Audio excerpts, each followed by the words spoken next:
मैं 15 साल का था जब यह हुआ। ये सितंबर के आखिरी दिनों की एक शुक्रवार रात थी। जहां मैं रहता था वहां ठंड शुरू हो रही थी।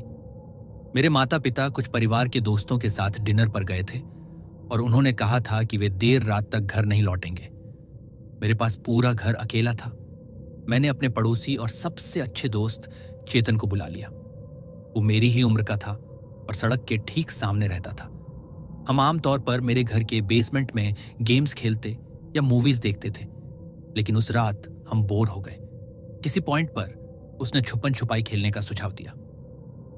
पहले तो ये बेवकूफी भरा लगा, लेकिन हमने पहले ग्रुप के साथ खेला था और वो मजेदार था। घर छोटा था, लेकिन अंधेरे में छुपने के लिए ढेर सारी जगहें थीं। हमने ज्यादातर लाइट्स बंद कर दी ताकि डरावना लगे। सिर्फ किचन की लाइट ऑन थी। नियम सिंपल थे, बाहर नहीं जाना, अटिक या क्रॉल स्पेस में नहीं जाना। बेसमेंट, बेडरूम, अलमारियां और फर्नीचर के नीचे सब वैलिड थे।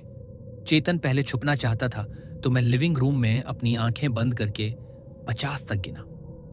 पहले तो मैं उसे भागते हुए सुन सका, फिर सन्नाटा। मैंने गिनती खत्म की और चिल्लाया कि मैं आ रहा हूं। मैंने किचन से शुरू किया क्योंकि वो ठीक सामने था, लेकिन वहां कोई अच्छी छुपने की जगह नहीं थी। मैंने बेसमेंट के दरवाजे के पीछे चेक किया, फिर हॉल में गया, बाथरूम चेक किया, खाली। फ्रंट डोर के पास वाली अलमारी खोली, कुछ नहीं। मैं ऊपर चला गया। फर्श मेरे नीचे चरमराया और हर छोटी आवाज मुझे तनाव दे रही थी। मैंने पहले माता पिता के बेडरूम को चेक किया, बिस्तर के नीचे और ड्रेसर के पीछे देखा, कोई नहीं। हॉल में आगे मेरे कमरे में गया। वो गंदा था, लेकिन चेतन के छुपने लायक नहीं। फिर भी मैंने अलमारी और डेस्क के नीचे चेक किया, कुछ नहीं। अब बचा था हॉल के आखिर में गेस्ट रूम। दरवाजा थोड़ा खुला था। मैंने धीरे से धकेला। उम्मीद थी कि वो कूद कर डराएगा, लेकिन कमरा अंधेरा और शांत था। मैं अंदर घुसा और चारों तरफ देखा। बिस्तर के नीचे झुका, कुछ नहीं। अलमारी का दरवाजा खोला, खाली। तब मुझे लगा शायद बेसमेंट में है, तो मैं नीचे लौट आया। मैंने लॉन्ड्री मशीनों के पीछे और सीढ़ियों के नीचे स्टोरेज में चेक किया। मैं हार मानने वाला था जब आखिरकार कुछ बॉक्सेस के पीछे उसे अर्जुआन आ हुआ पाया। वो हंस पड़ा और पूछा कि कितना टाइम लगा। मैंने कहा बहुत ज्यादा। फिर हमने स्विच किया। उसने गिना और मैं छुपा। मैं ऊपर गया और गेस्ट बेड के नीचे सरक गया। बेड स्कर्ट को नीचे खींचकर खुद को ढक लिया। अंधेरे में लेटे हुए मेरा दिल तेज धड़क रहा था। कुछ मिनट बाद मैंने उसे ऊपर आते सुना। उसके कदम धीमे और भारी। पहले उसने बाथरूम का दरवाजा खोला, फिर माता पिता के कमरे में घुसा। थोड़ी देर बाद कदम हॉल में मेरी तरफ आए।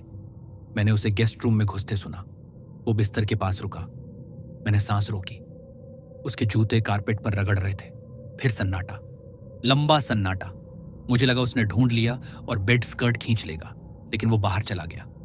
मैं वहां कुछ और मिनट लेटा रहा, इंतजार किया कि वो चिल्लाए कि मैं जीत गया, लेकिन घर बहुत शांत रहा। आखिरकार मैं बाहर निकला, नीचे गया उम्मीद में कि वो काउच पर होगा, लेकिन वो वहां नहीं था। मैंने चिल्लाया कि गेम खत्म। बेसमेंट से आवाज आई कि वो नीचे है। मुझे लगा वो मजाक कर रहा है। मैं बेसमेंट के दरवाजे पर गया, खोला और सीढ़ियों पर चिल्लाया। उसने वापस चिल्लाया कि वो अभी भी मुझे ढूंढ रहा है और पूछा कि मैं कहाँ छुपा हूं। इससे मेरी पेट में मरोड़ हुई। मैंने कहा कि मैं बाहर आ गया हूं और किचन में खड़ा हूं। 1 सेकंड बाद मैंने उसे सीढ़ियां चढ़ते सुना। वो लाइट में आया और कंफ्यूज दिखा। पूछा कि मैं इतनी तेज ऊपर कैसे पहुंच गया। मैंने कहा कि मैं पूरे टाइम गेस्ट बेड के नीचे था। उसने भौहें सिकोड़ी और कहा कि उसे यकीन था कि उसने वो कमरा चेक किया और अंदर किसी के हिलने की आवाज सुनी। कहा कि उसे सांस लेने की आवाज लगी। मैंने कहा कि मैं बिल्कुल स्थिर रहा। हम थोड़ा बहस किए, लेकिन फिर श्रग ऑफ कर दिया। हमने एक और राउंड खेला, लेकिन पूरे टाइम मुझे बेचैनी हो रही थी। घर की हर चरमराहट मुझे उछाल दे रही थी। एक बार जब मैं गिन रहा था, मुझे ऊपर से कुछ सुनाई दिया, जैसे हल्की धड़। लेकिन जब मैंने सर्च किया, खाली था। मैंने चेतन को लॉन्ड्री रूम में पाया। लॉन्ड्री। हम थक गए तो खेलना बंद कर दिया। फिर हम लिविंग रूम के काउच पर बैठे और टीवी ऑन कर दिया। तभी हम दोनों जम गए। ऊपर से तेज धमाका आया, जैसे कोई भारी चीज गिर गई। चेतन ने पूछा कि क्या माता पिता हैं। मैंने याद दिलाया कि वो अभी भी बाहर हैं। मेरी बाहों के बाल खड़े हो गए।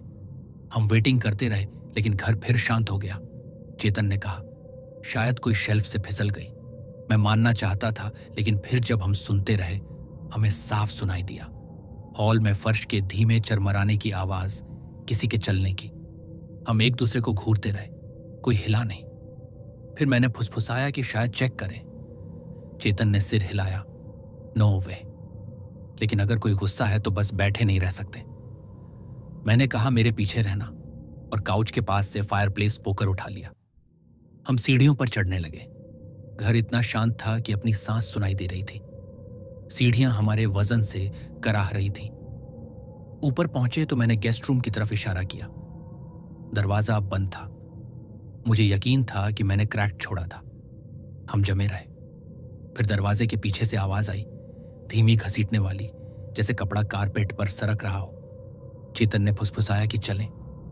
मैं जाना चाहता था, लेकिन जिज्ञासा और डर ने रोक रखा। मैंने पोकर उठाया और नॉब पकड़ा। जब मैं कहता हूं मेरे हाथ कांप रहे थे, तो ड्रामा के लिए नहीं कह रहा। मैंने दरवाजा तेज खोला। कमरा अंधेरा था, लेकिन बिस्तर और ड्रेसर के शेप दिख रहे थे। कोई नहीं था। अलमारी का दरवाजा आधा खुला था। मैं करीब गया, जबकि चेतन दरवाजे पर खड़ा रहा। मैंने अलमारी का दरवाजा खींचा। अंदर सिर्फ कोट्स और बॉक्सेस। हम दोनों हिल हिलाती हंसी हंसी बहाना बनाया कि सब दिमाग का फपता था। लेकिन तभी, जैसे ही हम जाने को मुड़े, एक और आवाज, ये ऊपर की नहीं, नीचे की, फ्रंट डोर खुलने और बंद होने की। हम फिर जम गए। चेतन ने फुसफुसाया कि कोई घर में है। मेरा पेट डूब गया। हम हॉल में दौड़े और मेरे कमरे में झुककर लाइट ऑफ कर ली। मैंने पोकर कसकर पकड़ा। हम सुनते रहे, और पहले तो कुछ नहीं, फिर ग्राउंड फ्लोर पर हल्के कदम। मैं पुलिस कॉल करना चाहता था, लेकिन मेरा फोन काउच पर था जहां हम बैठे थे। फुसफुसाया कि शायद विंडो से निकलें, लेकिन वो छोटी थी। बाहर जाने का रास्ता सिर्फ हॉल से होकर सीढ़ियों के पास से। कदम करीब आ रहे थे। हमने सुना बेसमेंट का दरवाजा खुला। फिर कदम एक एक करके नीचे गए। हम दोनों ने राहत की सांस ली। जो भी था वो बेसमेंट में गया तो हम दौड़े। हम सीढ़ियां उतरे, किचन से होकर बैक डोर से यार्ड में। हम चेतन के घर तक नहीं रुके, जो सड़क के सामने था। उसके माता पिता घर थे, और जब हमने बताया, उन्होंने पुलिस कॉल की। अफसरों ने मेरे घर को ऊपर से नीचे तक छान मारा। कुछ नहीं मिला। कोई जबरदस्ती घुसने का निशान या बेसमेंट में कोई छुपा नहीं। उन्होंने कहा, शायद घर सेटल हो रहा था, या हमारा दिमाग गेम खेलते हुए वाइल्ड हो गया। लेकिन चेतन और मैं दोनों जानते थे। जो सुना वो क्या था? हम जानते थे कोई घर में था। हफ्तों बाद तक मुझे नींद नहीं आती। हर चरमराहट से लगता लैट्रिन में कोई है।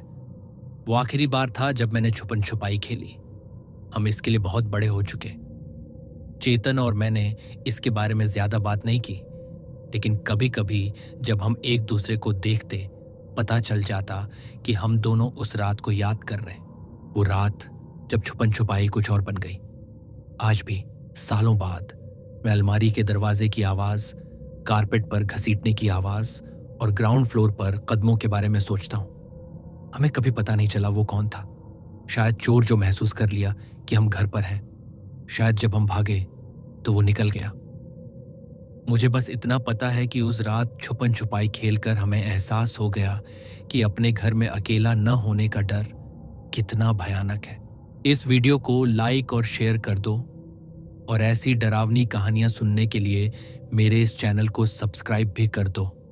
मिलते हैं आपको अगली वीडियो में। बाय।